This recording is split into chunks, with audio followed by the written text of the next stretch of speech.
家里没有烤箱，电饭锅也做不了的情况下，我们在家里该怎样去做蛋糕呢？今天给大家分享一个非常简单的蛋糕做法，不用烤箱，也不用电饭锅，在家里就可以轻松的做出又软又香甜的蛋糕。这样做的蛋糕就好像海绵一样，非常的细腻又绵软，一出锅，隔壁家的小孩子都闻着香味跑过来了。爱吃蛋糕的一定要收藏起来，改天试做一下。好了，接下来跟着我的视频一起来了解一下吧。首先我们准备以下的材料，有鸡蛋、面粉、白糖、牛奶，还有食用油。面粉它根据特性分为高筋、中筋还有低筋面粉。我们平常做蛋糕或者是面包的话，一定要选择低筋面粉，这里是低筋面粉90克。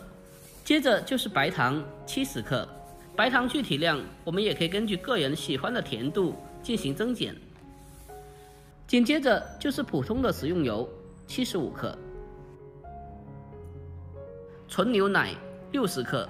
如果没有牛奶的话，用清水代替就可以了，但是不要用酸奶。最后就是新鲜的鸡蛋6个。我们在挑选鸡蛋的时候，该怎样去判断鸡蛋是否新鲜？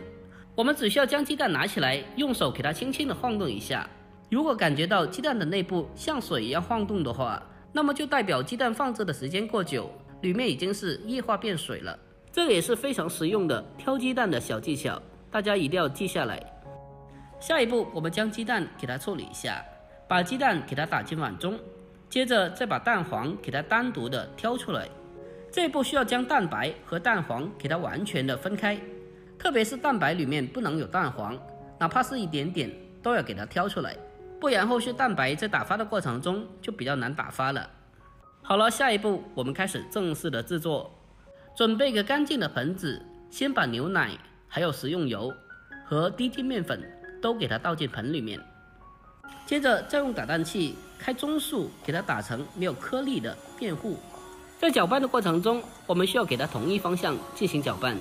搅拌时间也不需要太久，大概是1分钟左右。这个时候我们再把鸡蛋黄给它添加进来，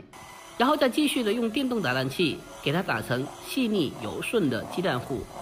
在搅拌的过程中，还是给它同一方向给它持续的进行搅拌，搅拌的时间大概是2分钟左右，将它彻底搅拌均匀就可以了。将鸡蛋糊给它搅拌均匀之后，先放开一旁备用。下一步再准备一个干净的盆子，一定要切记这个盆需要无油无水的，否则鸡蛋白待会就很难的打发起来。接着我们再把鸡蛋白给它倒进盆里面，然后再往里面添加几滴的白醋，白醋不需要太多，几滴就可以了。添加几滴的白醋可以让蛋白在酸性的作用下促进蛋白的更好打发。大家看一下，蛋白在无油无水，再添加几滴白醋的作用下，就可以很快的打发起来了。另外需要注意的是，我们一定要用电动打蛋器，因为手动打蛋器的话是很难打发起来的。我们先把蛋白打发成视频中这样子，紧接着我们再把白糖给它添加进来。白糖我们需要分开2到3次来添加。